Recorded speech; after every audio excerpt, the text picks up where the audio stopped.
പരപ്പ് CMI Marthoma ഭവനിൽ വിശുദ്ധ ചാവറയച്ചന്റെ തിരുനാൾ ആഘോഷിച്ചു. ജനുവരി 1 മുതൽ 3 വരെയാണ് തിരുനാൾ സംഘടിപ്പിച്ചത്. തിരുനാളിനനുബന്ധിച്ച് ജപമാല പ്രദക്ഷിണവും നടന്നു. കഴിഞ്ഞ 1-ാം തീയതിയാണ് വിശുദ്ധ ചവറയച്ചന്റെ തിരുനാളിന് കൊടിയേറിയത്. 3 ദിവസങ്ങളായി നടന്ന ചടങ്ങിൽ വിശുദ്ധ കുർബാന, നൊവേന, പ്രഭാഷണം, ആരാധന എന്നിവയാണ് സംഘടിപ്പിച്ചത്. തിരുനാൾ സമാപനത്തോടനുബന്ധിച്ച് പരപ്പ് കുരിശടിയിലേക്ക് ജപമാല പ്രദക്ഷിണം നടന്നു.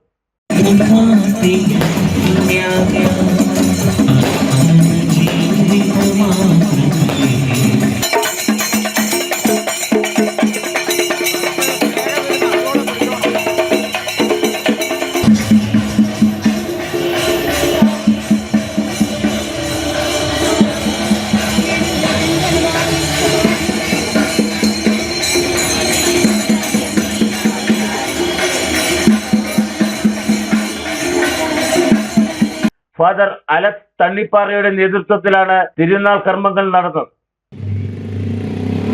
മനുഷ്യരെല്ലാവരും അനുഭവിക്കുന്ന ഒരു കാര്യമായിരിക്കും ഈ അനാഥത്വം, ഓർഫൻസി. ആരുമില്ലെന്നുള്ളൊരു തോന്നല്.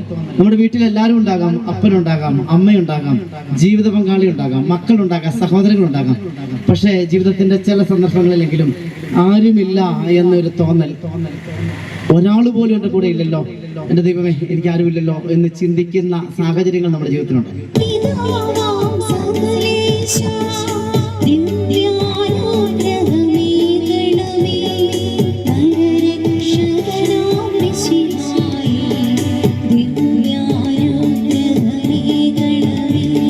നാൾ നീണ്ടുനിന്ന ചവറയച്ചന്റെ തിരുനാൾ സമാപിച്ചു. തിരുനാൾ കർമ്മങ്ങളിലും ജപമാല റാലിയിലും നിരവധി വിശ്വാസികൾ പങ്കെടുത്തു. Idukki vision news, Ayyappancoil.